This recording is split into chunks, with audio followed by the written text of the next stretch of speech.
Espero que no sea demasiado largo y ustedes ya me detendrán y párenme en cualquier momento, como hicimos con las otras Sí, presentaciones, sí. cuando tengan preguntas. Las diapositivas hice unas cuantas, están en inglés porque dije, ¿saben qué? Pues de una vez que la hago, a lo mejor la puedo usar para dar clases aquí.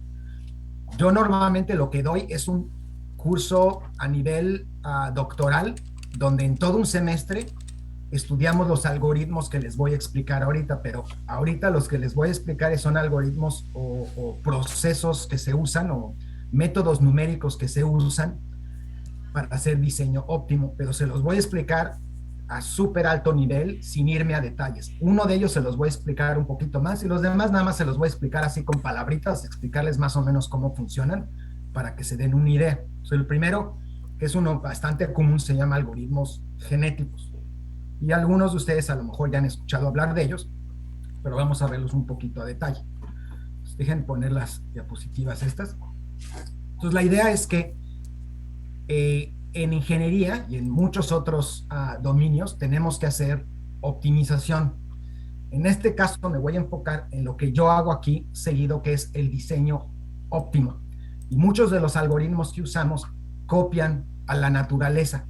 Y en eso me voy a enfocar aquí, en los algoritmos que copian a la naturaleza. Entonces, pues bueno, es un atún, todos bien saben, bueno, es un pez. De hecho, este es un pez que nada muy bien, es muy, muy eficiente para largas distancias y puede hacerlo muy rápido, rápido y a largas distancias. Y eso es porque a base de un proceso evolutivo, obviamente ha llegado a tener una forma en particular que lo hace extremadamente eficiente. Y las rayas que ven ahí, los colores, todo ha sucedido por un proceso evolutivo porque le ha dado cierta ventaja el tenerlo, ¿no? De la misma manera, este otro pez que ven aquí, en inglés se llama rockfish, ese tipo de pescado, de pez, cuando todavía está vivo, antes de ser pescado, es buenísimo dando movimientos bruscos. Entonces, no es muy bueno en largas distancias, pero en movimientos cortos, muy rápidos, es buenísimo. Entonces, arrancando es muy bueno. Miren, Axel se está uniendo. Entonces, pues básicamente empiezan del mismo material genético hace millones de años, pero evolucionaron en algo que es distinto, ¿no? Con distinto propósito. Y bueno, de la misma manera hay peces como este, dices, bueno, qué carambas con este cuate, ¿no? Bueno, pues eso es para defenderse, ¿no? Es en inglés le llaman el pufferfish. O animales como este, que cuando nacen, en inglés se llama halibut, no me acuerdo ahorita, creo que es lenguado, creo que se llama lenguado en español, no estoy seguro Hola, si... ¿Mm? ¿me oyen? Sí, te Hola a escuchamos. todos. ¿Qué hubo, Hola, Lele? hola.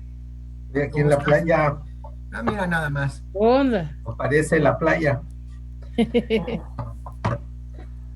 Hola, este, Juanma, Juan. Y la Hola. bebé. Hola, Creo que bebé. sí, la nena no está muy contenta.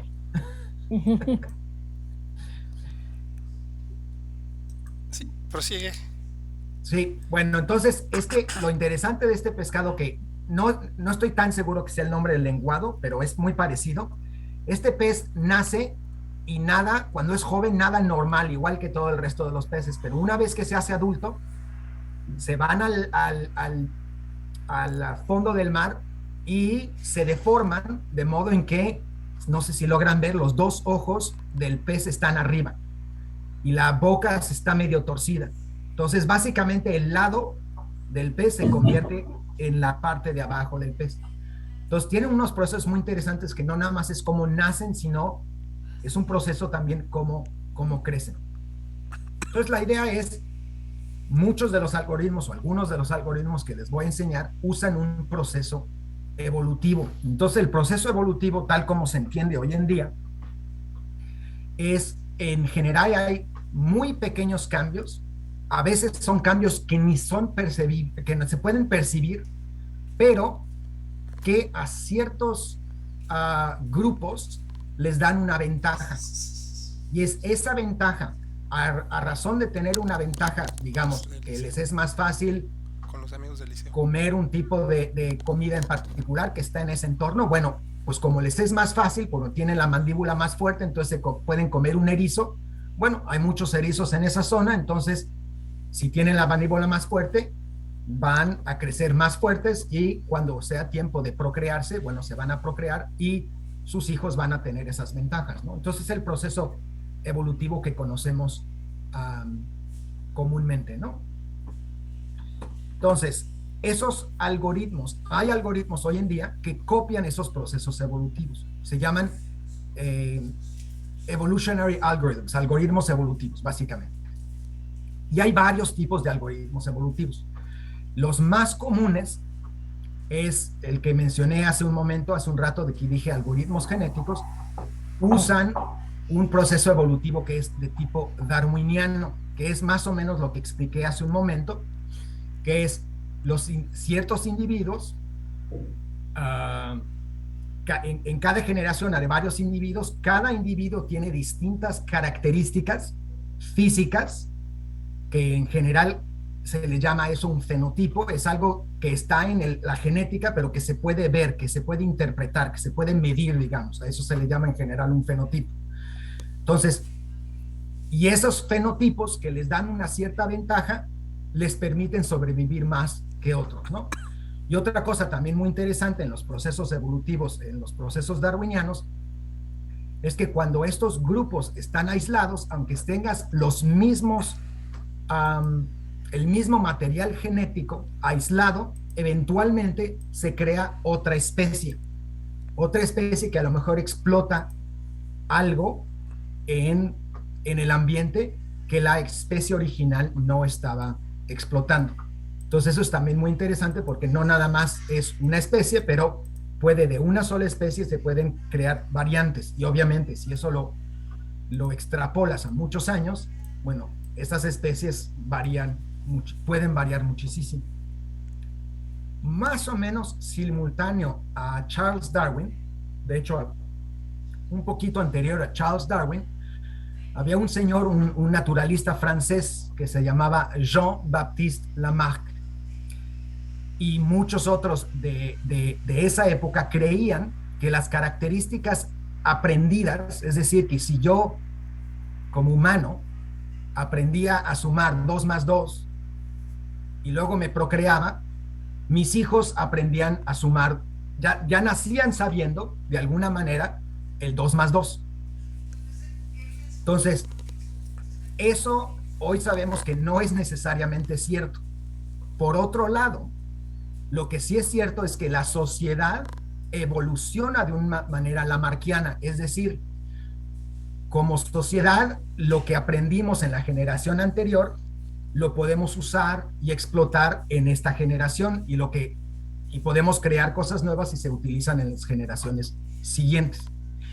Desde un punto de vista del material genético, eso no es exactamente como sucede, aunque hoy en día se está averiguando que de hecho el ambiente puede modificar nuestros genes o qué genes se expresan, pero no me voy a meter en eso porque no está relacionado con los algoritmos que les voy a explicar. Pero básicamente lo que están averiguando hoy en día es que tenemos, bueno, esto ya se sabía desde hace mucho, tenemos más genes de los que se expresan físicamente, que dan un fenotipo. Y hay unos que están ahí durmiendo. Bueno, hay ciertas características ambientales que pueden hacer que esos genes que están durmiendo se despierten.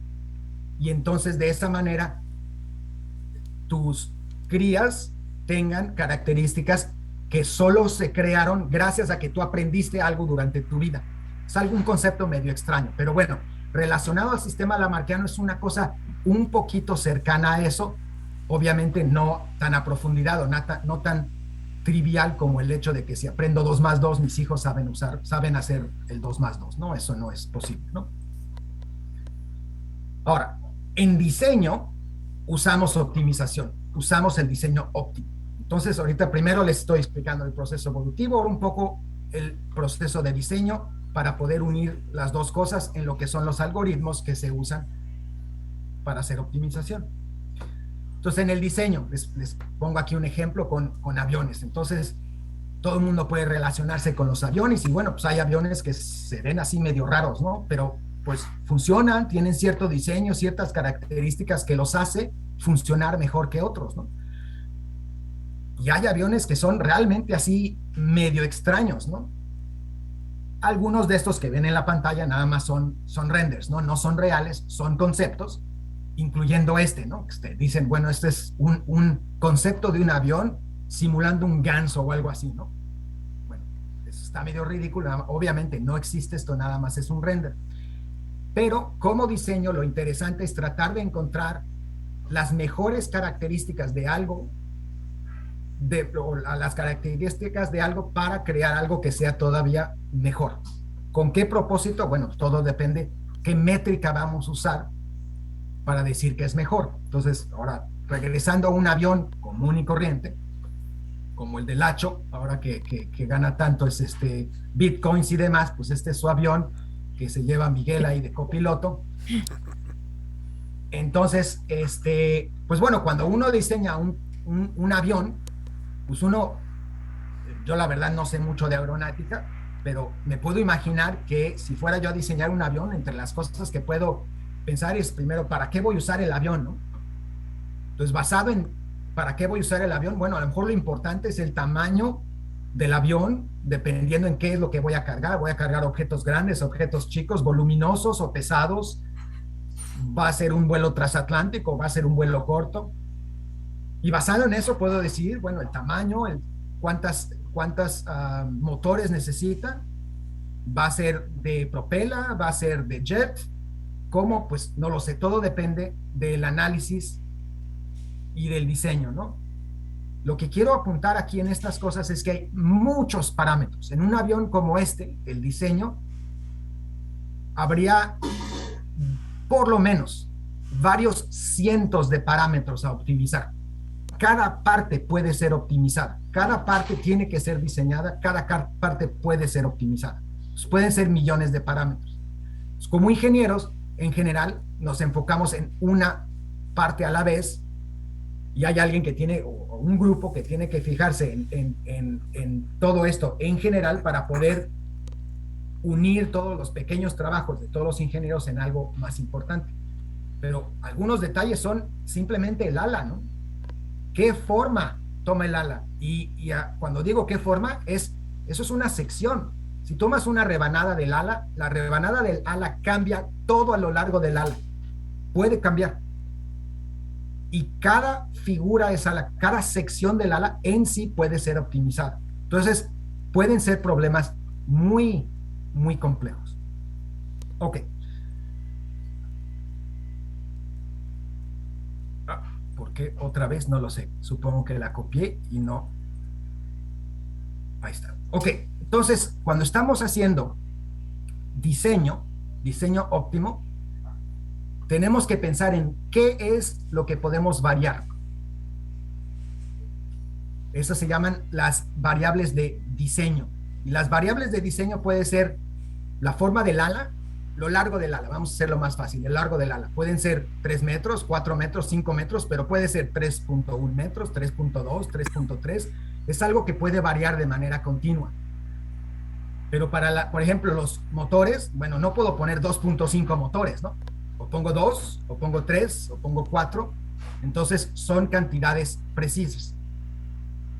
O pueden ser cosas que son combinaciones.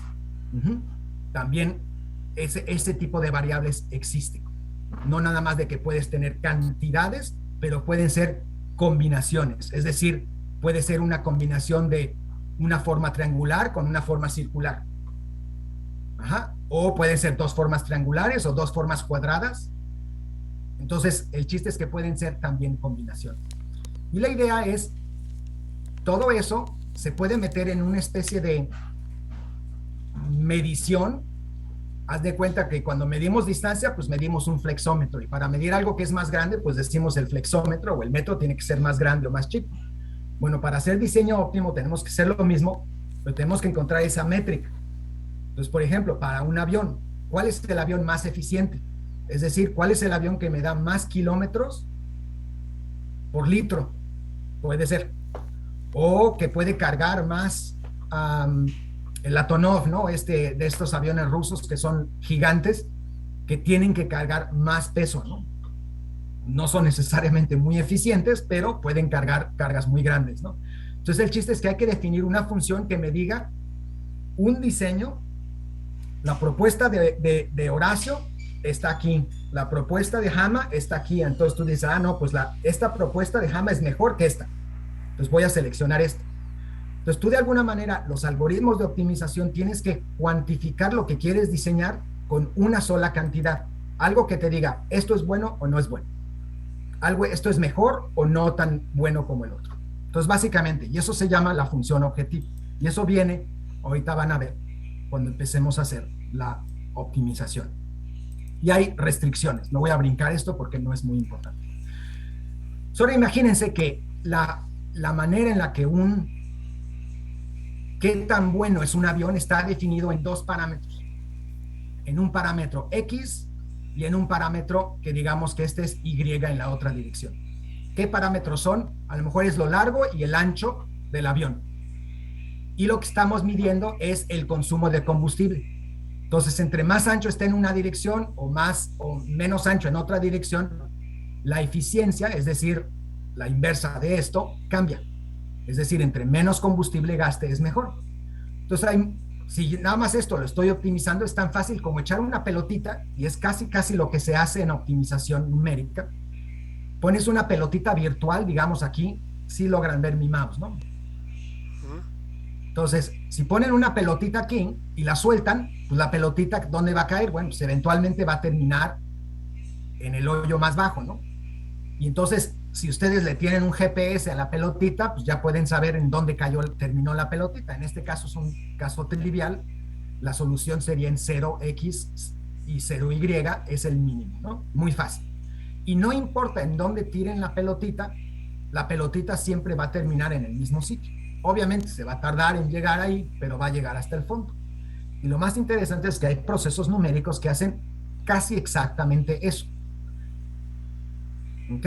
Y para hacer eso, no voy a meterme mucho en matemática, reconociendo que no todos estamos en el mismo canal con eso, pero hagan de cuenta que ustedes se paran en esta esquina y con sus pies sienten en qué dirección está el piso.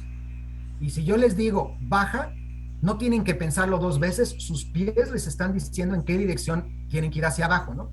Entonces simplemente la pelotita es lo mismo, la pelotita sabe que tiene que ir hacia abajo. Entonces los algoritmos de manera matemática encuentran dónde es abajo y se van hacia abajo. Y a veces se van hacia abajo y se pasan de largo y se tienen que regresar igual que la pelotita. Ajá.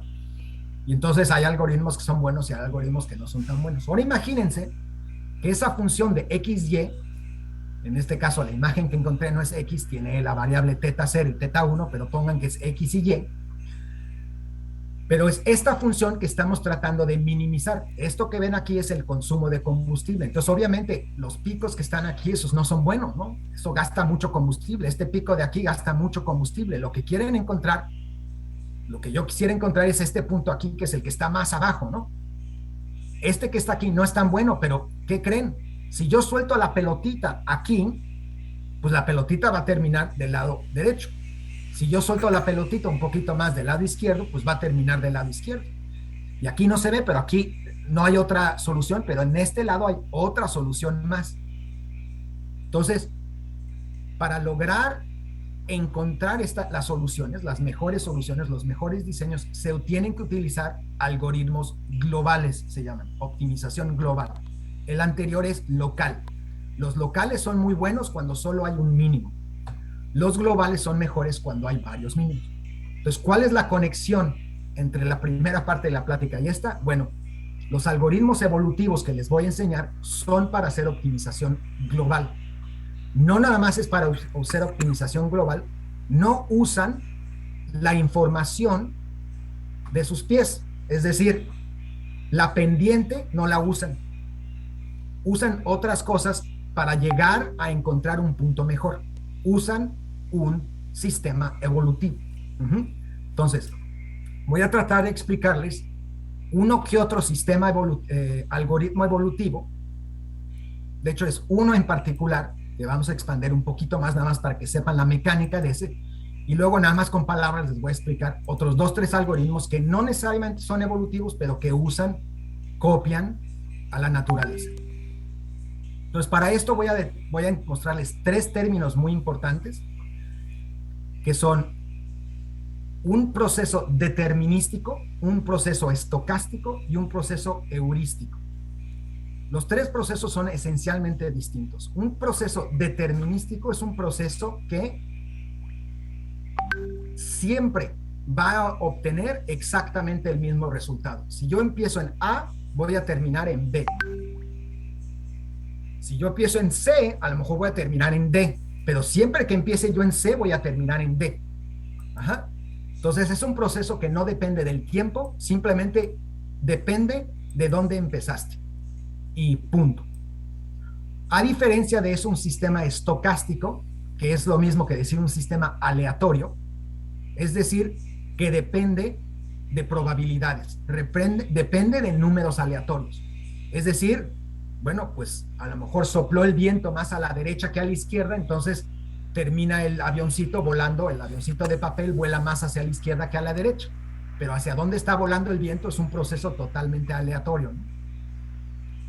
Y el tercero, que es el más importante para los ingenieros, de hecho para los humanos en general, pero para los ingenieros es esencial, es en general el diseño en ingeniería es un proceso heurístico, es decir, es un proceso que muchos dicen es a prueba y error. No es exactamente a prueba y error, porque la prueba y el error lo hicieron muchos antes. Nosotros hemos aprendido de ese proceso y hoy en día utilizamos el conocimiento anterior, experiencia, para poder guiar alguna solución. Los procesos evolutivos que les voy a enseñar, de una manera o de otra, incorporan esas heurísticas, esa manera de aprender, ese aprendizaje para lograr aprender de una iteración. Una iteración es un proceso iterativo, es un proceso que toma muchas ocasiones de resolverlo. Es decir, tengo que resolver primero el problema A en este momento y luego resuelvo el mismo problema, pero al siguiente instante, un segundo después, otro segundo después, y después de muchos segundos de hacer el mismo proceso, llego a una solución. Así se llama un proceso iterativo. Entonces tengo que iterar el problema. Entonces, después del proceso iterativo, el algoritmo aprende de lo que ha hecho anteriormente para llegar a una mejor solución. Ajá. Y voy a hacer una pausa porque pues no me han preguntado nada y no creo que esté tan claro como el agua puerca. Bueno, yo quisiera preguntarte, hace rato mencionaste de los genes que están durmiendo y que se activan cuando tienes algo que los despierta. ¿Qué tipo de genes que pudieras mencionar?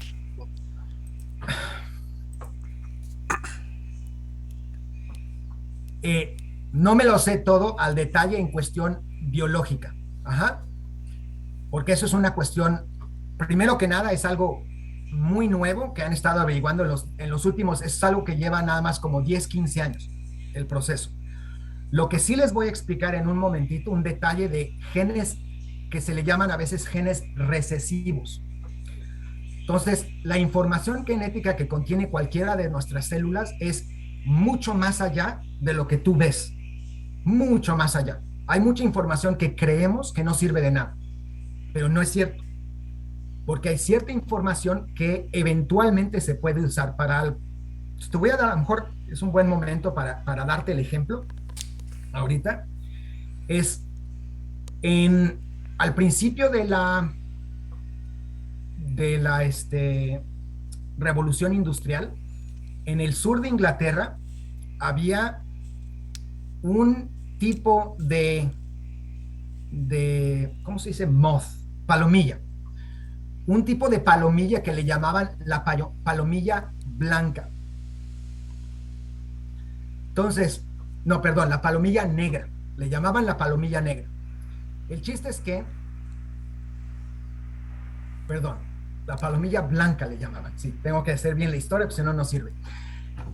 Era la palomilla blanca. esta palomilla blanca siempre se camuflajeaba de los pájaros, porque en la corteza de los árboles donde normalmente se pegaba, la corteza eran árboles, híjole, no sé cómo se llaman, poplar, no sé cómo se dice poplar en español, es un tipo de árbol que la corteza es más clarita, o birch es otro que es muy clarita la corteza. El chiste es que estos palomillas se pegaban a la corteza y los pájaros no podían encontrarlos.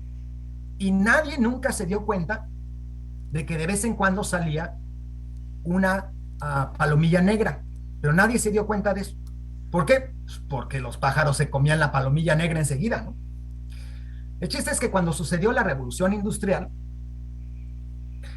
todos estos árboles en esa región se llenaron de hollín negro. Pues, ¿qué pasa con las palomillas blancas que se posan encima del hollín negro? Pues ahora son presas de los pájaros. Y los pájaros se comieron a todas las palomillas blancas. Y un año después, de pronto surgieron de la nada palomillas negras. Y cuando las observan, dicen, pero espérame, esto es una palomilla blanca pintada de negro. Pues suele suceder de que esas palomillas tienen un gen recesivo, durmiente, que de vez en cuando se activa. Entonces mutan de vez en cuando, pero nunca las notaron porque eran muy pocas. Pues suele suceder que en una generación, bueno, en una temporada, y palomillas a veces tienen más de una generación en una temporada, entonces no sé cuántas generaciones hubo en esa temporada, pero en un año se convirtieron de palomillas blancas a palomillas negras. Y la palomilla negra, que hoy en día es predominantemente negra, le llaman todavía la palomilla blanca, porque es la que era la palomilla blanca. Entonces, no es exactamente una explicación de lo que me preguntaste, Miguel, pero es algo mostrando que hay más información genética de lo que de hecho vemos. Ok, sí. ¿Sí? Y de hecho eso, yo iba a reservar, esa historia la tenía, pero la iba a reservar para después, porque explotamos eso. Hay una manera de explotar eso en los algoritmos. Entonces, usar información adicional, como genes recesivos, para hacer mejor un diseño óptimo, ¿no? Horacio, ¿esto tiene para levantar la mano? Sí, sí tiene. No tiene, manita. No, Tiene, prende tu micrófono y pregunta. sí, claro. Pues sí, porque si no estoy esperando y ya te pasa el tiempo. Donde dice reactions, ahí levantas la mano. ¿En dónde está? Dice reactions, tiene una carita y ahí tiene el raise hand. Ah, aquí. Pero Carretero tendría que saber para que, Yo lo estoy viendo aquí. para que lo vean. Ahí está, ya lo pusiste. Lo estoy viendo, ya Eso. veo que pusiste la mano. Es que la pantalla Al que lado estoy de viendo, donde dice grabar. No, pero ya lo hizo, ya puso su mano. Ah, ok. Ya lo puse. ahora sí, Axel, Listo. dime. Ya levantaste la pues mano. para no Una quedarme pregunta. con la duda, estos algoritmos y de lo que estamos hablando, bueno, entiendo que tú lo usas en robótica. Podríamos decir que es inteligencia artificial, o la inteligencia artificial usa diferentes algoritmos. La inteligencia artificial puede usar esto. La inteligencia artificial usa muchos métodos distintos para aprender. Y las redes neuronales, para enseñarle a las redes neuronales, que son uno de los principios más fuertes de la inteligencia artificial, algunos de ellos usan algoritmos genéticos. De hecho, yo me estoy enfocando al diseño óptimo, pero si ustedes buscan optimización y buscan optimización en finanzas, hay un mar de información, incluso nada más me puse a ver por curioso para hoy, y hay un mar de cosas relacionadas hasta con Bitcoin y todas las criptomonedas en cuestiones de optimización. Pues, por ejemplo, lo que Miguel y Horacio están haciendo es optimizando. A final de cuentas, están optimizando sus ganancias y lo están haciendo de una manera, nosotros en optimización le llamaríamos greedy, es decir, de manera avara. No es para decirlo de manera gacha, pero es que así se llama. Los algoritmos que buscan explotar, no importando que siempre van a mejorar, es un algoritmo que es greedy. Cuando ustedes ponen el dinero y se esperan durante más tiempo, aunque baje, sube y baje, sube, y luego le ponen, nada más cuando suba después de esto, ¿lo vendes? Ese ya no es tan greedy porque pues están esperando, hay bajadas y subidas, ¿no? Entonces, es una mezcla, yo creo, lo que hacen. No sé si eso responde tu pregunta, Axel. Sí, sí. Entonces entiendo pues, de que, sí, que esto está lleno de algoritmos, hay muchas áreas y la inteligencia artificial, bueno, es bastante, un término muy amplio, ¿no? Y ya Así depende en qué sector lo estés usando. Desde Y luego. también los algoritmos van a depender de eso. Sí. Sí, de hecho, mucho de lo que estoy mostrando aquí es nada más una parte de esto. Yo lo uso lo que hago yo de robótica no es lo que la gente en general piensa de la robótica. Yo hago básicamente cinemática y hago diseño cinemático. Entonces lo hago para hacer diseño, pero no lo hago para hacer al Robocop, ¿no? Yo no hago inteligencia artificial, esas cosas por ahora no lo hago, ¿no? Gracias. Oye, Juan, en el proceso en el que ustedes, bueno, el que tú llevas, pues esta parte que evidentemente tiene mucho que ver con la investigación, ¿por dónde empiezan ustedes? Es decir, primero tomo un animal de la naturaleza y veo sus patrones para ver qué puedo hacer en la robótica con eso, o al revés, tengo un problema de robótica y busco alguna solución en la naturaleza. En mi caso es lo segundo, pero cabe mencionar que estos algoritmos no tienen, primero que nada, no tienen que ver con la robótica. Nosotros los usamos en robótica. Hay gente que quizá está en robótica que se le ocurrió, ¿qué tal si copio ese proceso evolutivo? ¿O qué tal si copio ese proceso natural? Muchos de los algoritmos de los que voy a platicar nacieron no de gente que ha hecho ingeniería, pero muchos vienen de gente que ha hecho informática o de gente que hace matemáticas y que por alguna razón están tratando de modelar cómo funciona un ente biológico. Pero muchos de estos algoritmos suele suceder que son muy buenos para encontrar soluciones de muchas clases de problemas, porque son muy robustos. De alguna manera es es como echarle montón, digamos. Ahorita lo van a ver, los algoritmos genéticos es como echarle montón a un problema. En vez de una persona de manera muy inteligente, aquí tienes al mejor investigador y está buscando y es buenísimo. No, tienes un chorro de investigadores buscando por todos lados y a ver si encuentran algo mejor. Pero eso dices, bueno, pero eso es aleatorio. Entonces ahí viene la parte heurística, en que dices, bueno, pero yo ya busqué por allá no está bien. Entonces ya ahí está aprendiendo de que no, por allá no está bien, entonces voy a buscar por acá. Y no nada más eso, pero Pedrito que está allá, creo que está encontrando algo interesante. Entonces me voy a ir hacia donde Pedrito está y gracias a irme hacia donde Pedrito está, me encuentro un punto que es mejor.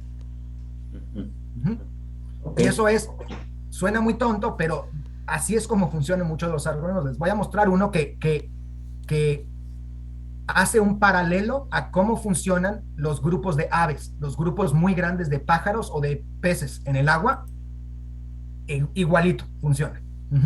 Y así es bueno porque es una nube encontrando dónde comer. Sí. Muy, muy interesante. Entonces, todos los algoritmos que les voy a mostrar, los algoritmos que son heurísticos, tienen dos procesos muy importantes. Uno es exploración y el otro es explotación. La exploración es, vamos a buscar un sitio nuevo que a lo mejor es bueno, no lo sé, a lo mejor va a ser malo, pero pues ahí está ese mono buscando las piedritas, a ver si en las piedritas se encuentra un poquito de oro, ¿no? Pero pues el momento en que le encuentra, le llama a sus cuates y vengan, tráiganse el equipo pesado y vamos ahora a explotar esta mina. Pues una vez que encuentras algo que tiene promesa, que tiene algo, algo debe de haber ahí, pues trae la maquinaria pesada y ya la explotas, ¿no? Y bueno, eso no te tienes que limitar a cuestiones terrestres, puedes agarrar y explorar otro planeta y luego sacar, minar el planeta por cualquier cosa o explorar las criptomonedas y luego explotarlas, ¿no?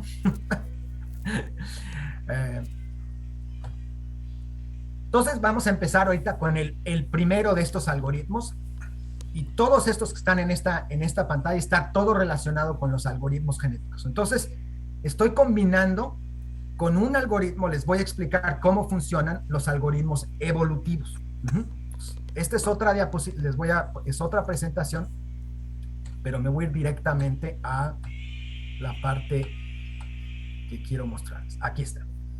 Entonces, no quiero aburrirlos con todos los detalles, pero básicamente estos algoritmos evolutivos lo que hacen es, primero, en vez de usar un punto, así se acuerdan de la función que les dije, ponen una pelotita, en vez de tener una pelotita, tienen cientos de pelotitas, o nada más 10 pelotitas. Tú decides cuántas pelotitas, pero tienes esas pelotitas. Lo interesante es que no vas a soltar nunca la pelotita. La pelotita nunca se va solita. Ajá. Entonces, hagan de cuenta que en vez de ser pelotitas, son tachuelas. Entonces, ustedes toman sus tachuelas y ponen las tachuelas en distintos sitios.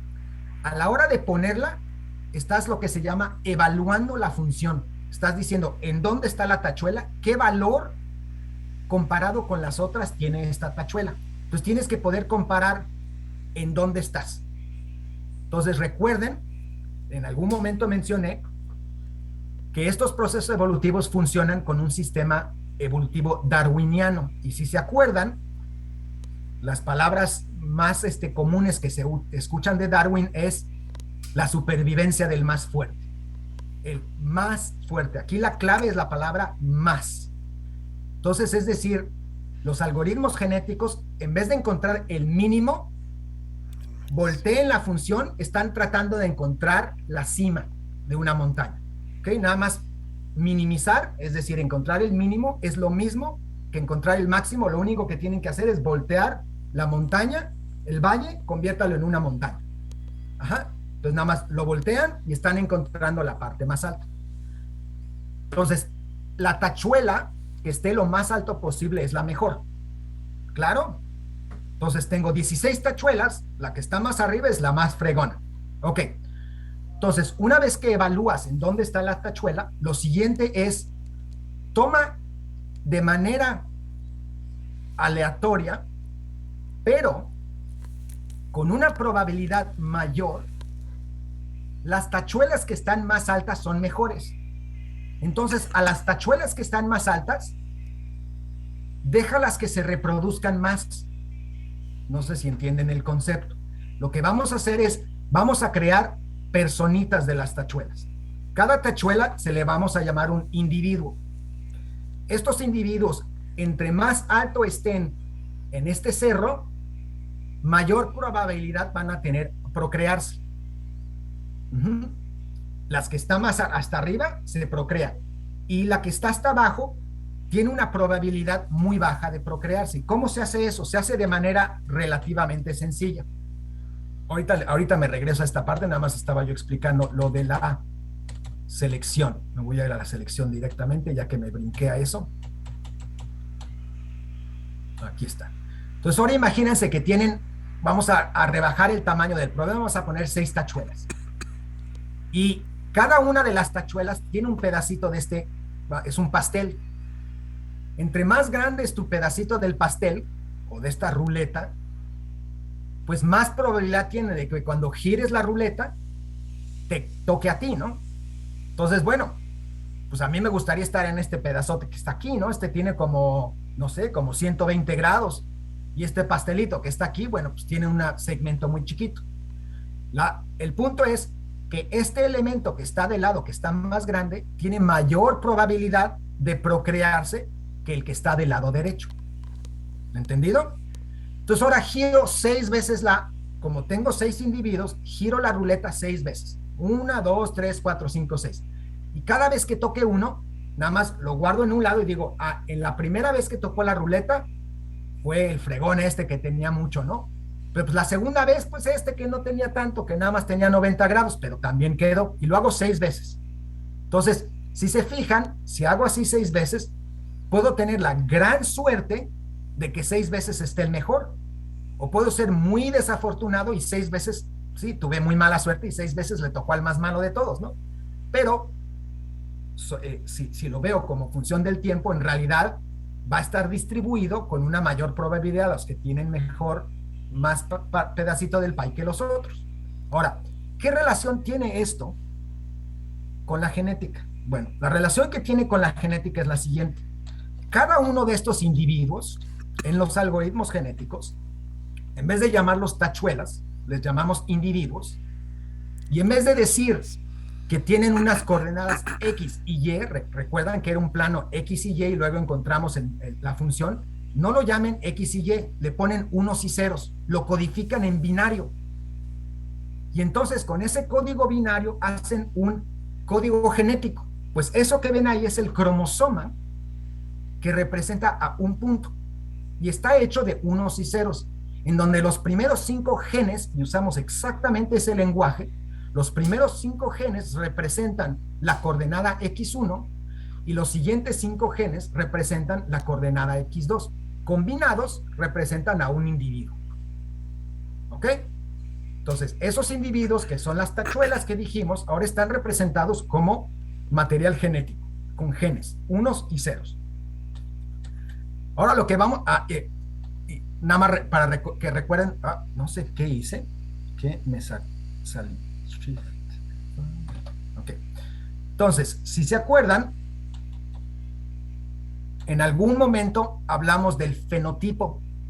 El fenotipo es algo que podemos ver en los genes. Bueno, el número 18 y el número 21, que en este caso eso representan, que es algo que para mí significa algo, se le llama el fenotipo. Y esto que está aquí con los unos y ceros, que es muy difícil de interpretar, se le llama el genotipo. Y se usan exactamente los mismos términos que se usan en genética. Bueno, entonces regresamos a esto de la población, los vamos a evaluar. Esto de la evaluación es, como les digo, una función que determina en dónde quedó la tachuela. ¿Está arriba en el cerro o está abajo? ¿El individuo está arriba o está abajo?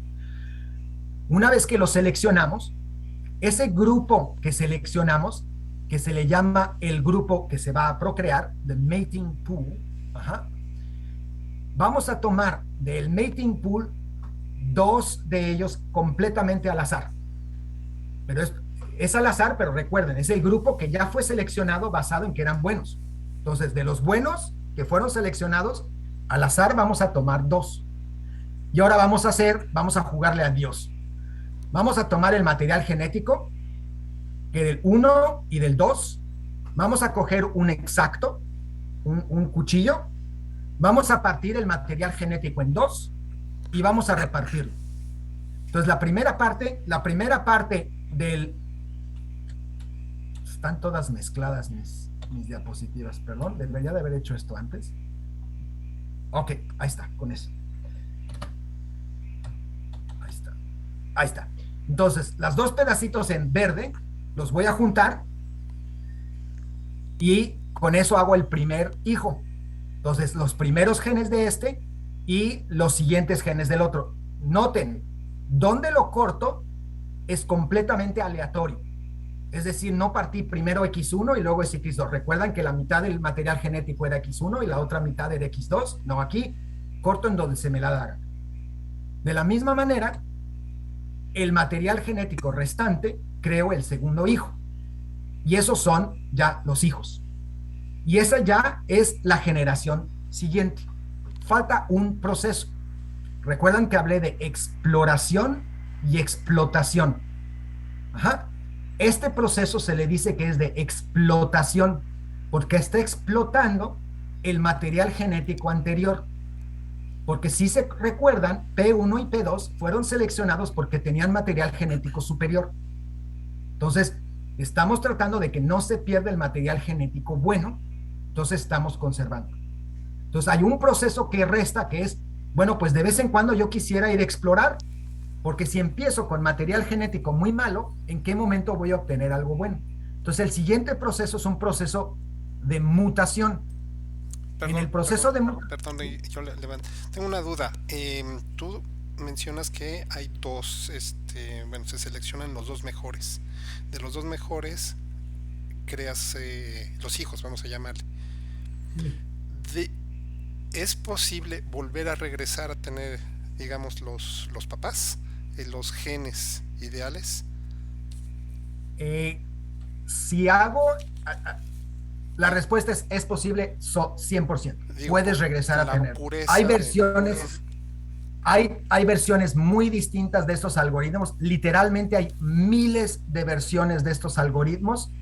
Algunos usan lo que tú estás diciendo. Nunca pierdes el mejor material genético, nunca se pierde. Pero si eres un purista, dices, bueno, pues los papás se mueren cuando los hijos nacen.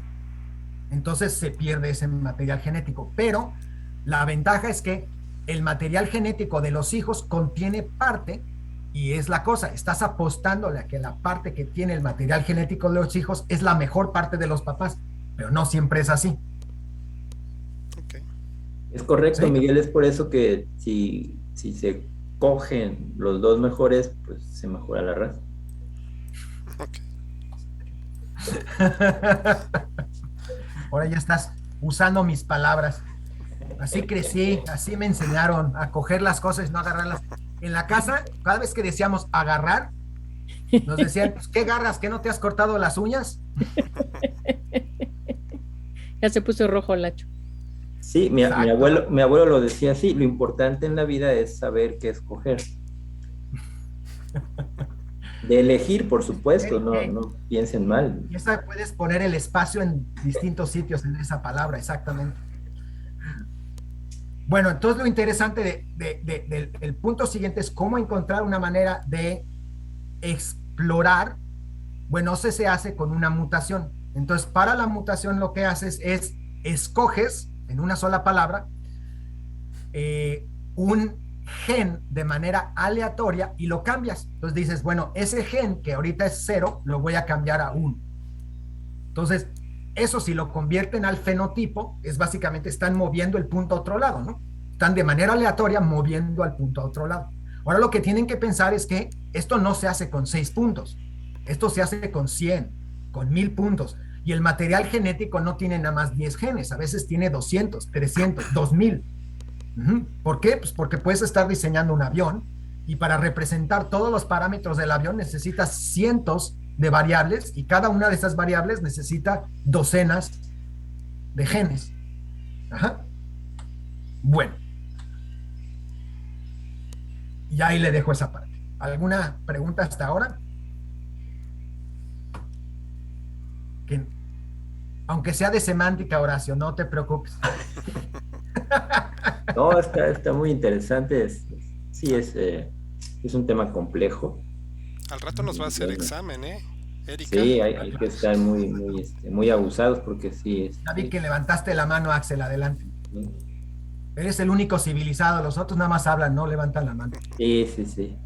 Tu ejemplo del avión, ¿a Sí. poco para el diseño de un avión se utilizan ese tipo de algoritmos en la que tú le cambias, yo qué sé, aleatoriamente un tornillo o le cambias aleatoriamente un cable?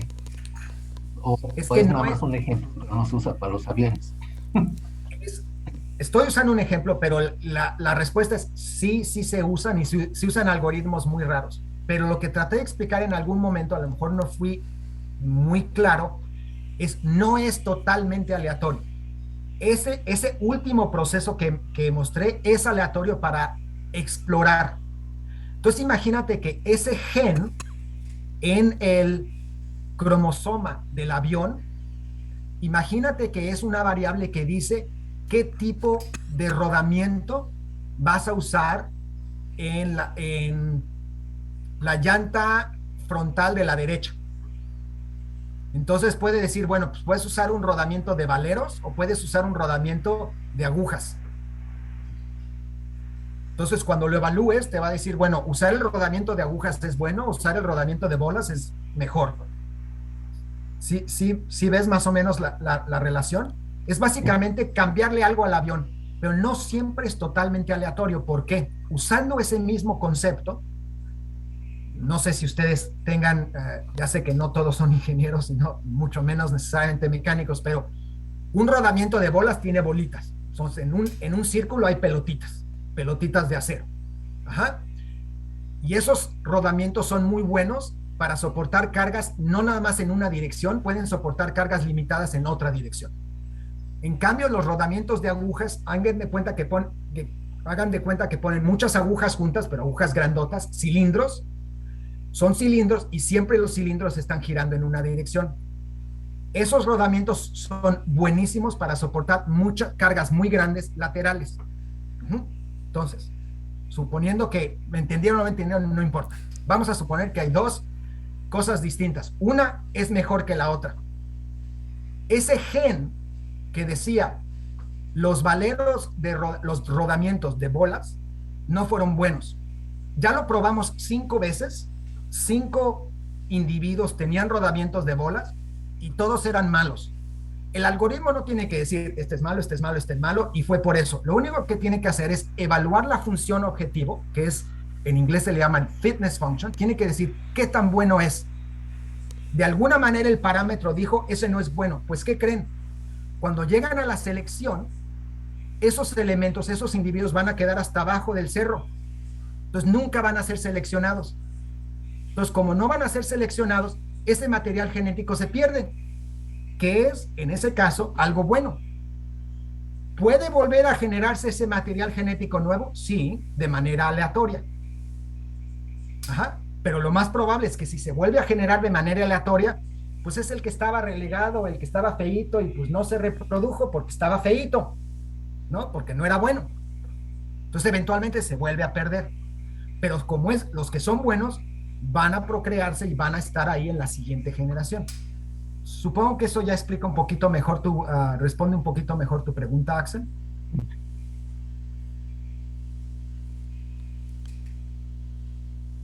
Sí. Yo no oigo nada. ¿No me oyes? ¿Aló? Sí. Sí, Ahora sí te oigo. respondes a mi pregunta, gracias. Ok, sí, Es más complicado de lo que pensaba. Sí. Y yo cuando mis estudiantes me preguntan, me dicen, oh, I have a simple question, yo les digo, there is never a simple answer with Dr. Carretero. There may be a simple question, but not a simple answer. Ok, entonces, eso que les acabo de mostrar es lo que se llama el algoritmo genético canónico, es decir, el de base, así cuando van a la hamburguesa es no la Big Mac, sino la más barata, ¿no? La de, no sé, 10 pesos o la más sencilla, ¿no? Con nada, ni catsup, no trae nada, es la más sencilla.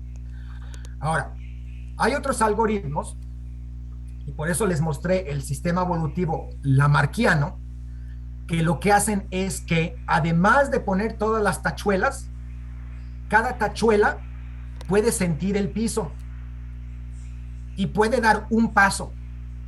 Y obviamente si vas a estar subiendo el cerro, pues va a dar un paso hacia arriba del cerro. Ahora, esa manera de evolucionar, si yo estuviera ahorita hablando con alguien que hace algoritmos genéticos canónicos, estaría ahorita sacando el agua bendita y quemándome, porque este proceso completamente destruye el proceso evolutivo de la genética, de cómo funcionan los genes. Pero esos algoritmos aún así son muy buenos.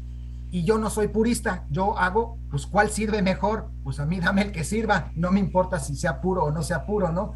Si me gusta más la coca que la Pepsi o la Pepsi de la coca, pues dame la que sea, ¿no? La que sepa mejor. Entonces, estos algoritmos se llaman algoritmos meméticos, que son básicamente algoritmos que mezclan la genética con esos algoritmos que son avaros a tratar de subir de golpe. Nada más es para explicarles un poquito. ¿Okay? Nada más para darles el detalle. El cuarto punto que ven ahí, que es Dominance and Diploidy, es exactamente lo que te contesté a ti, Miguel, de tener genes recesivos, ¿no? Entonces, básicamente tienes cada material genético, en vez de nada más tener el material genético de un diseño, puedes tener el material genético de varios diseños juntos, pero en cualquier momento solo se ve el fenotipo de uno. Pero los otros los guardas por si acaso. Tienes el guardadito. Ajá, que es como expliqué antes y así es como funciona. Y hay otro súper interesante que a mí me encanta, otro subtema estos, que se llaman niching and speciation, que básicamente es estos algoritmos que acabo de describir, solo encuentran al final, cuando terminan, y todos convergen. Converger es llegar al mismo punto. Todos los puntos eventualmente, estos algoritmos convergen a una parte de la solución. Nosotros estamos apostando a que o queriendo que lleguen al mejor punto de la función, es decir, al mínimo global se le llama. Bueno, pero ¿qué tal si a mí lo que me interesa es no nada más encontrar el mejor punto, sino encontrar todos los cerros? Yo lo que quiero es encontrar todos los cerros, o varios por lo menos. Bueno, pues eso está más difícil. Entonces, lo que se hace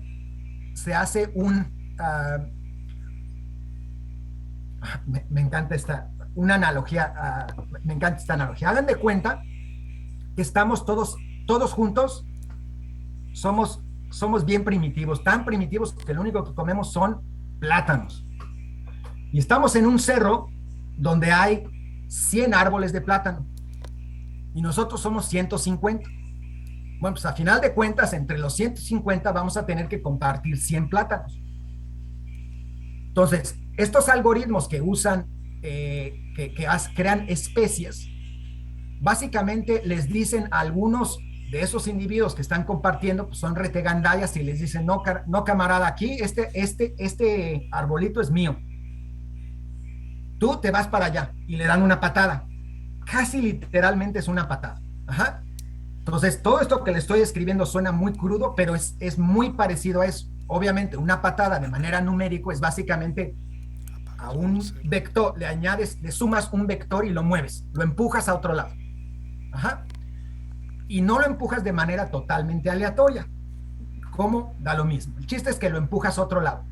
Y luego le dejas a ese individuo que está ahí, como nosotros creamos a nuestra manada, y nuestra manada quiere los arbolitos, había 150 de nosotros, pues nosotros corrimos a 50 para que cada uno de nosotros nos tocara un arbolito, ¿no? ¿Qué pasa con los otros 50? Pues los otros 50 hacen su propia manada y eventualmente encuentran otro cerro que tenga también arbolitos de plátano o de otra fruta, ¿no? Y ya que están contentos, se procrean y muy chido. Pero al final de todo el proceso es que tienes dos grupos. Bueno, pues hay algoritmos que se usan para hacer exactamente lo que estoy describiendo. Claro, que no es con plátanos, no es con manzanas, no es con changuitos o humanos compartiendo. Todo esto es de manera numérica. De modo en que crees distintas soluciones. ¿Para qué? Chorrocientas cosas. Ahí no me voy a meter a detalle. Si es que tenemos tiempo y preguntan, ya les explicaré. Pero bueno, ahí está. ¿Alguna pregunta hasta ahora?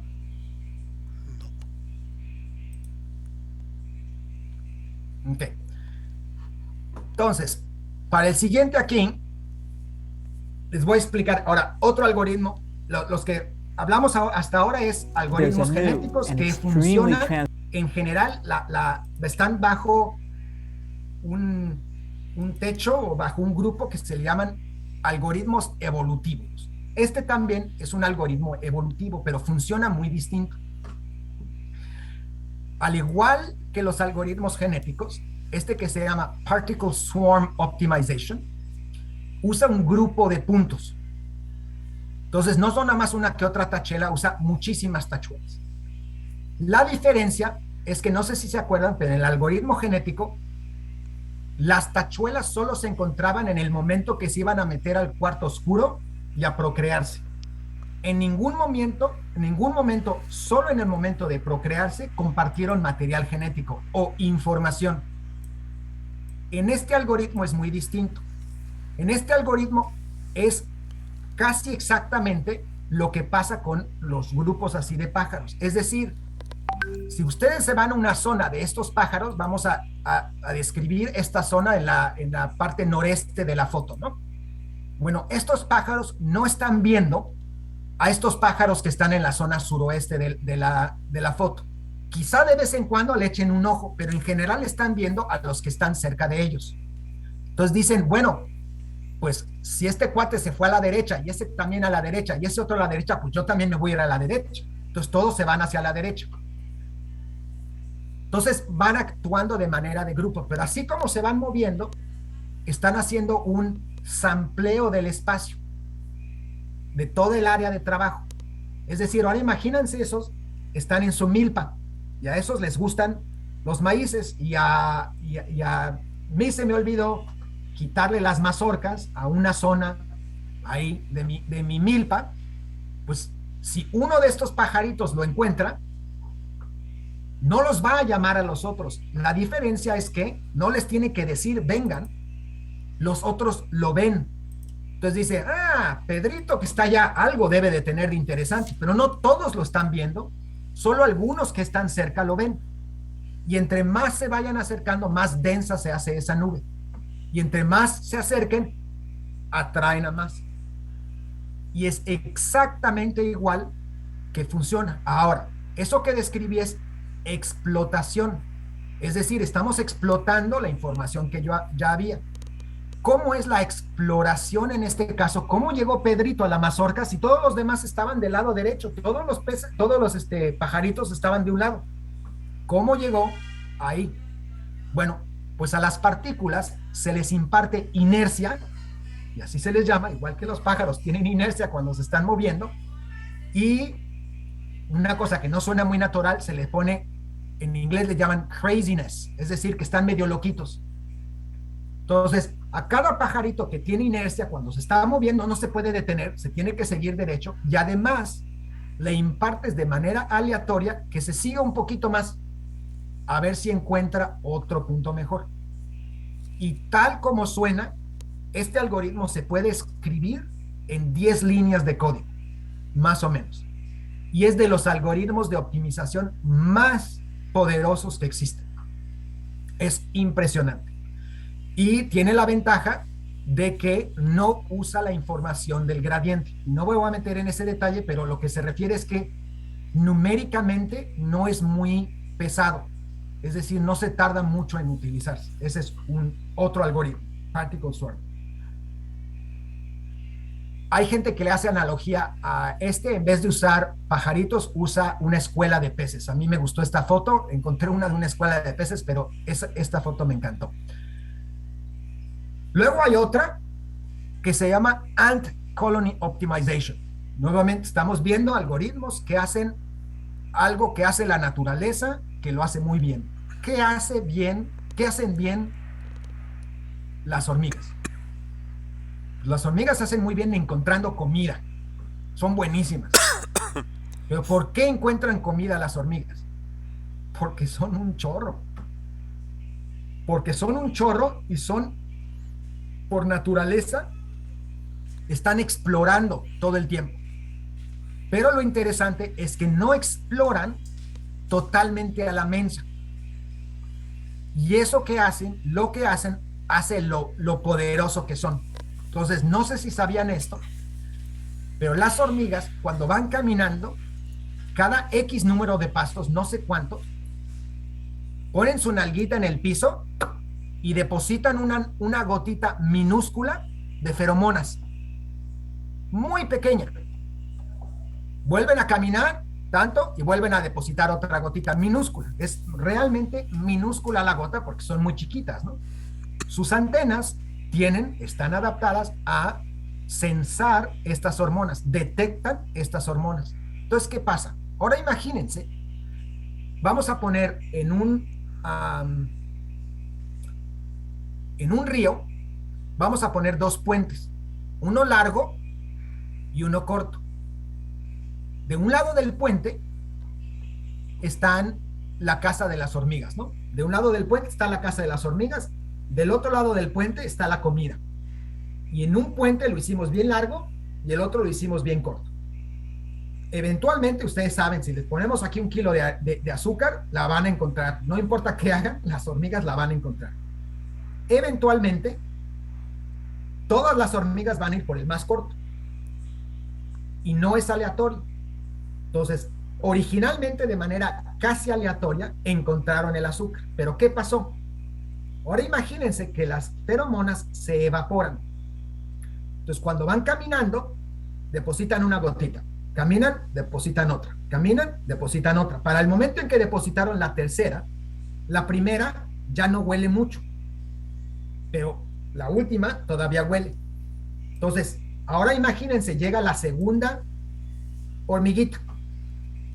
La segunda hormiguita que llega, aquí hay una bifurcación, aquí hay un camino y aquí hay otro camino. Uno para arriba y otro para la derechito. Bueno, pues hagan de cuenta que empezaron dos hormigas, las dos fueron depositando sus feromonas y atrás de ellas otras fueron siguiéndolas al mismo paso, depositando feromonas. Entonces, si eran 40 centímetros y para llegar aquí era 1 metro, bueno, para cuando llegan, las feromonas para poder regresar ya apenas si huelen. Entonces, como se tardaron tanto en llegar, imagínense cuándo se tardaron en llegar, cuántas hormigas más las siguieron, si en 1 metro ya fueron y regresaron. Ya fueron, encontraron la comida, depositaron feromonas. Regresaron, depositaron feromonas. En el mismo tiempo que le llevó a la hormiga de ir por el sitio largo, una hormiga de ir nada más, aquí ya fue y regresó. ¿Verdad? Ahora multipliquen eso por 1000 hormigas. A ver, un momento en que cuando la hormiga llegue, una hormiga nueva, llegue al punto de bifurcación, vuela de un lado y dice, aquí no hay muchas feromonas, pero aquí hay muchas feromonas. Me voy a ir por donde hay muchas feromonas. Eventualmente, todas las hormigas van a converger exactamente en el mismo camino. Ajá. Bueno, tal como se los describí, el lenguaje que acabo de utilizar es exactamente el lenguaje que se usa para diseñar estos algoritmos. El camino es lo que es la función objetivo. Lo largo del camino. Y el camino que tomé es el cromosoma. ¿Cómo se relacionan? No se los voy a explicar a detalle, pero básicamente el algoritmo hace exactamente lo mismo que hacen las hormigas, pero lo hace de manera numérica y son buenísimos para encontrar soluciones óptimas. Y nuevamente, es un algoritmo que copia a la naturaleza. ¿Alguna pregunta respecto a este? No. No, está buenísimo. Está padrísima la explicación de esto. Esto me gustó mucho esto. Sí. Y me encanta es muy sencillo de aprender. Este no es tan fácil de programar como los otros.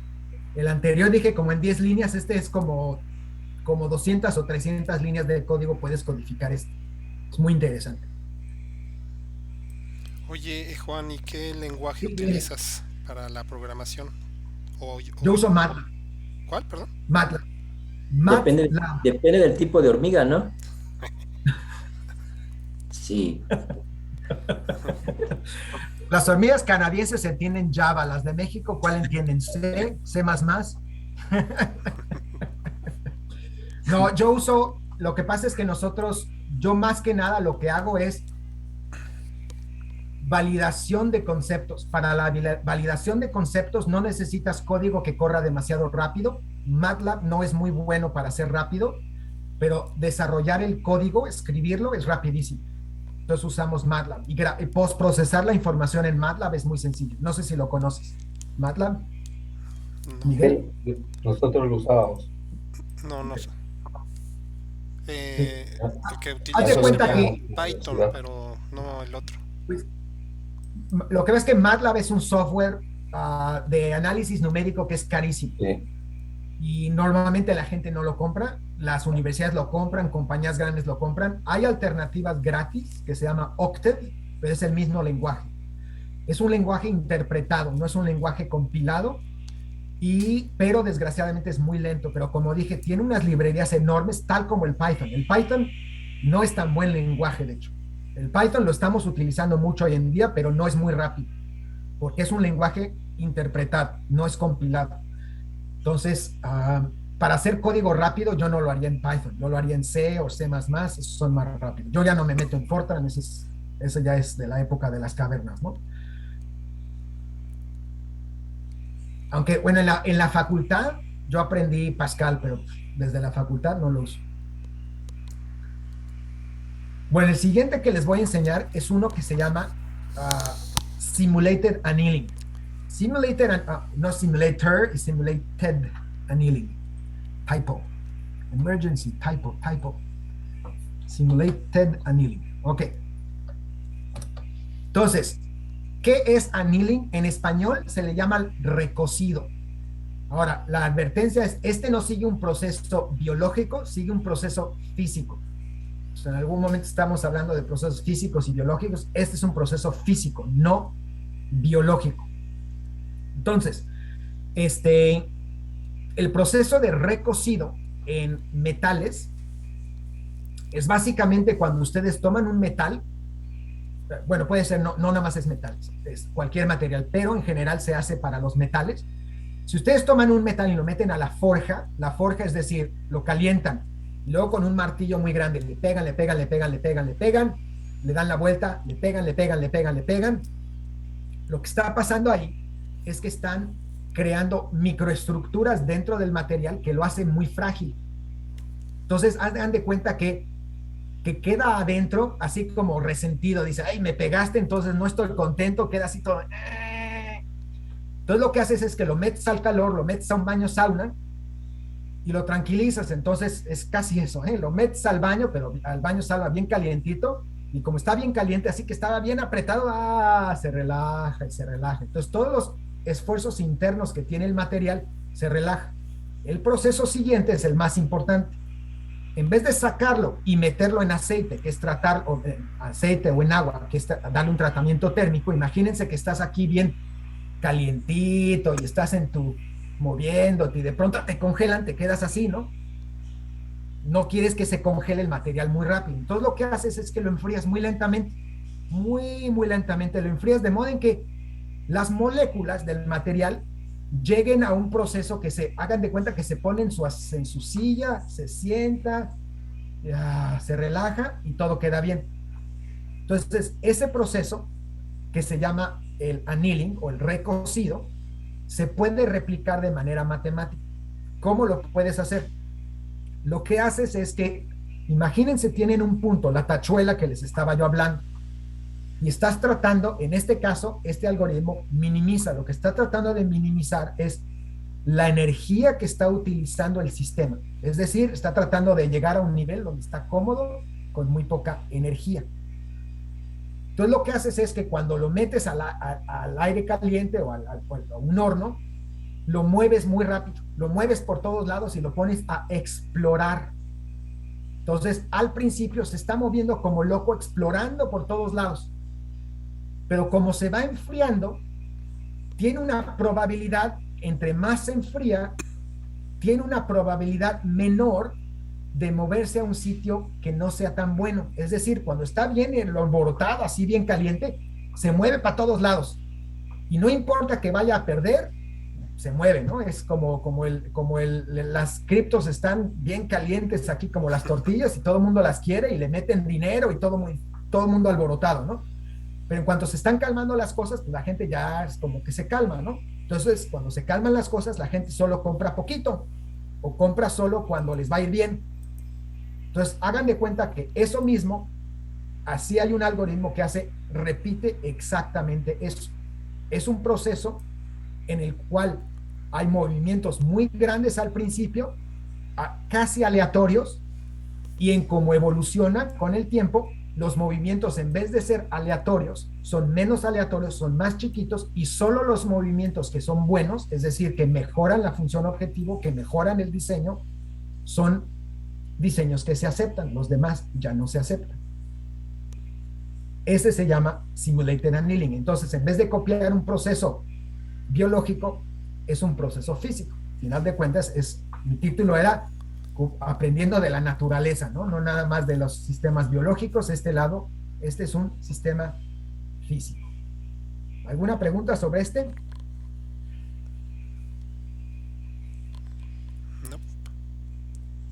No hay preguntas. Sigue siendo mi favorito el de las hormigas. El de las hormigas. Espérenme un segundo. ¿Qué pasó? Sí, puedes tomarlo. Estoy perdiendo mi luz. Aquí la necesita mi hija. Que salude la maestra de AutoCAD. Esta es la hija de la maestra de AutoCAD. Esta es Ana Sofía, es mi hija. Sí. Hola. Hola. ¿Qué tal? Hola. Esa Ana Sofía ya tiene 20 años, este año, no, 21 años, este año cumple 22. Sí, ok. Es tu clon, sí se parece mucho. Sí. Sí, sí, eso parece que es un clon. Hizo bien su Es- trabajo con los algoritmos para copiarla.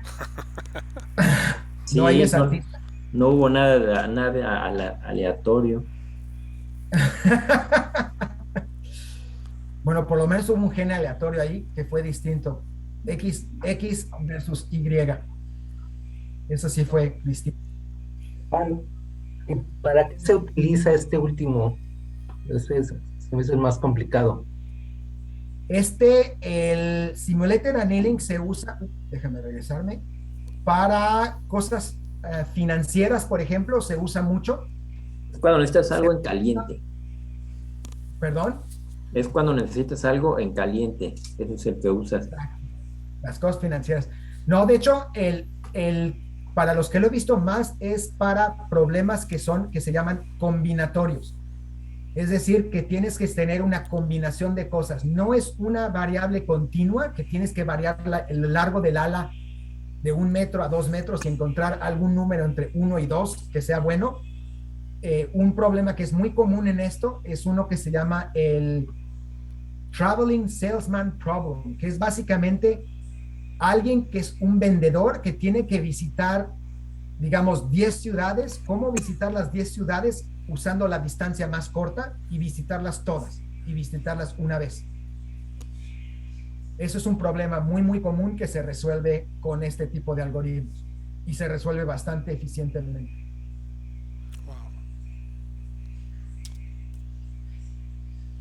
Por ejemplo, para meter dinero en la bolsa, a lo mejor se usa, no estoy muy seguro, yo no estoy tratando de suponer, las combinaciones son qué combinaciones de herramientas financieras utilizas y en qué cantidades. A lo mejor se usa así, no lo sé. La verdad es que sé el área de diseño, no me sé mucho esa parte financiera, pero sé que en el área financiera este algoritmo lo usa. Y de hecho suena complicado, pero también he estado tratando más o menos de decir lo complicados que son en codificar. Se codifica en algo así como 30 líneas. En 30 líneas de un lenguaje de alto nivel, es decir, un MATLAB o Python, lo puedes hacer como en 20, 30 líneas. Entonces no es tan complicado. Lo malo es que solo usa un punto a la vez. Los otros algoritmos usan muchos puntos a la vez. Nada más uno a la vez. Entonces, en generaciones o en iteraciones se tarda más, pero lo que es la diapositiva distinta les muestra el detalle. No se cuenta nada más cuántas iteraciones te estás tardando, sino cuántas veces, cuánto cómputo usaste. De la misma manera que en los criptos estás viendo cuántos megawatts hora tuviste que utilizar para ganarte un Bitcoin. Bueno, pues aquí es lo mismo. Tienes que ver cuánta energía tienes que gastar para obtener una solución. Gracias. Sí. Entonces, creo que esta ya era la última, es para más que nada más decirles que a final de cuentas hay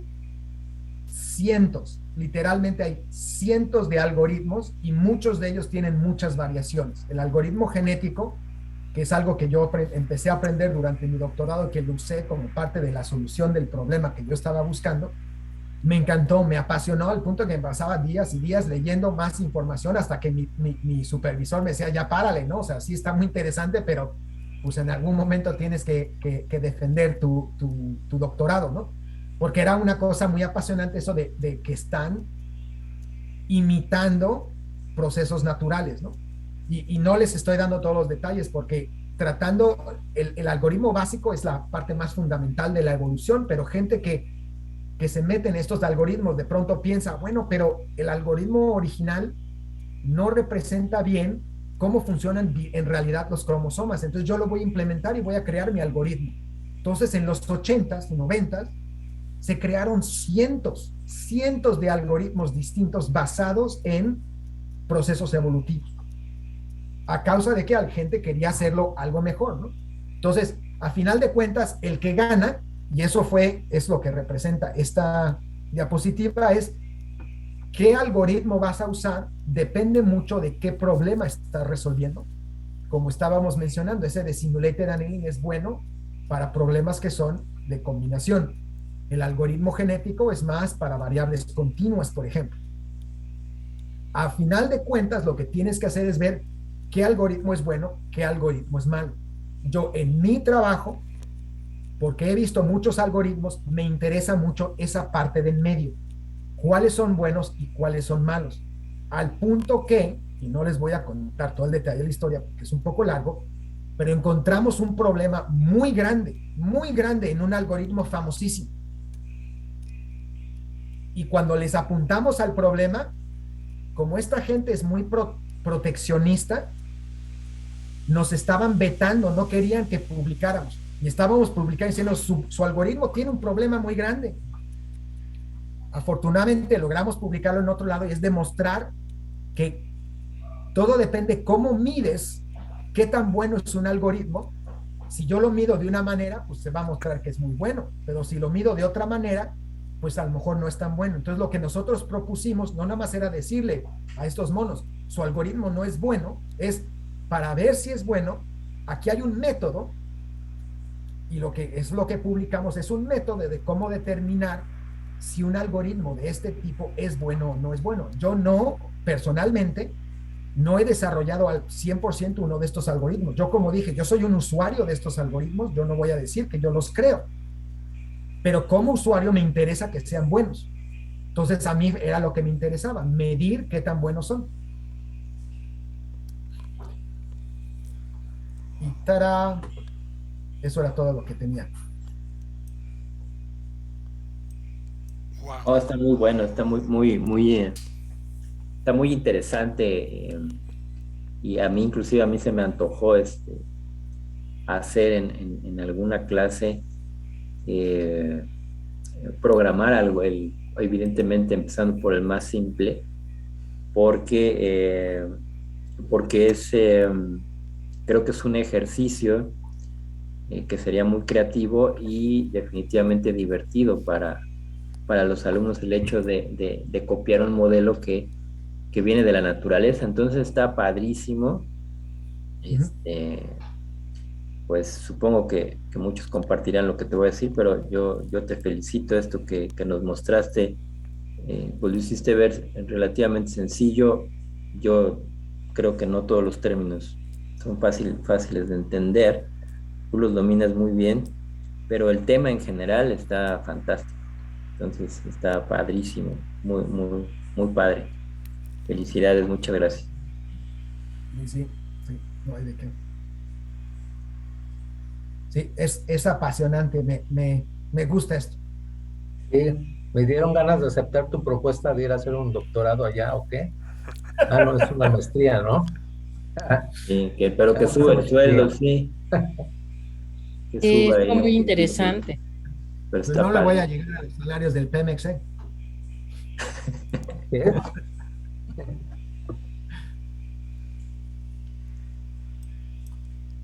No, a mí me fascinó, me encantó cómo lo explicas, tu explicación lo haces de tal manera que las cosas complejas las haces muy sencillas y fácil de entender. Eso la verdad no cualquiera lo puede transmitir así, y pues muchas felicidades. Gracias, sí. Muchas Con gracias.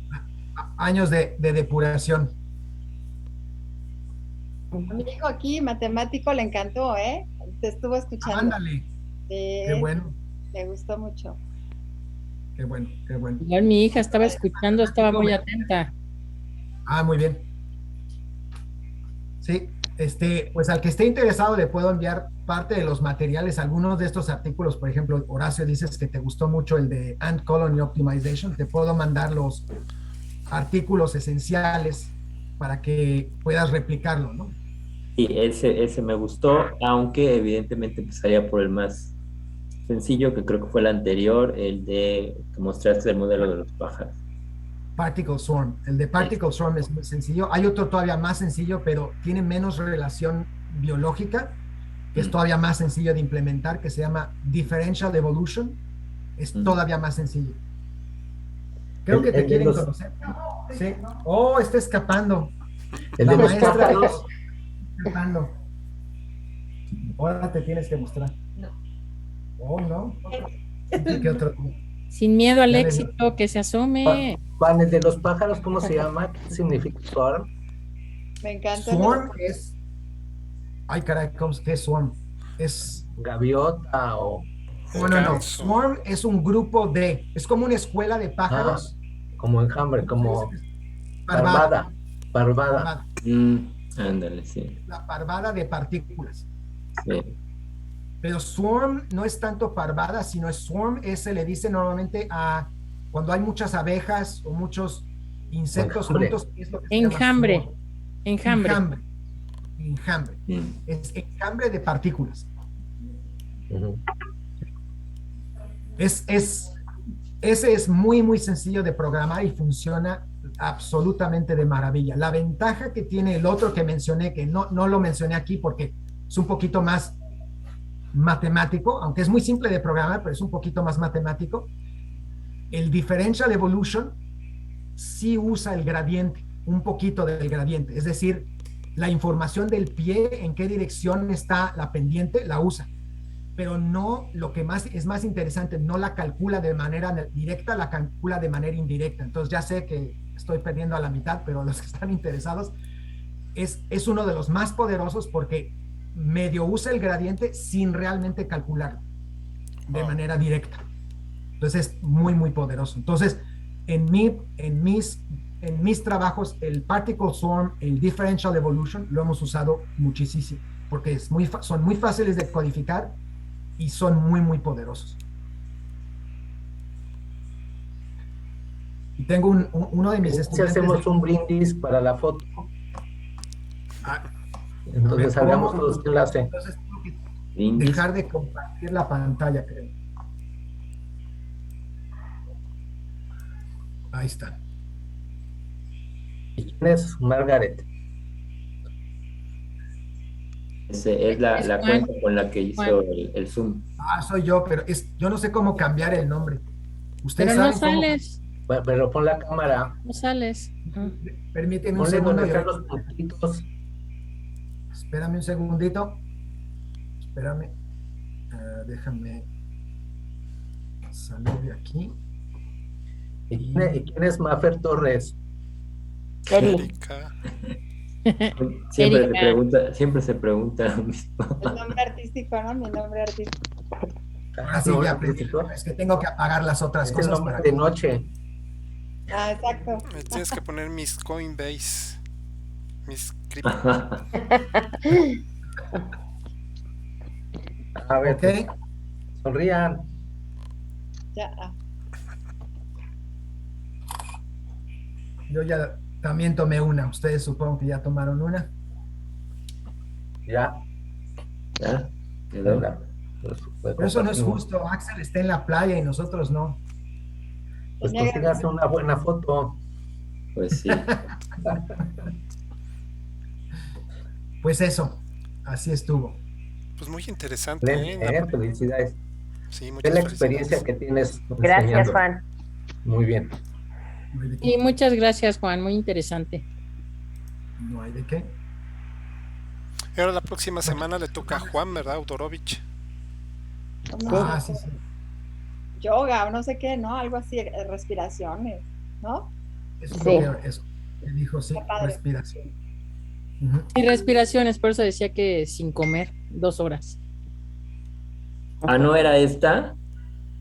No, No le mueres. Yo no comí, no dormí.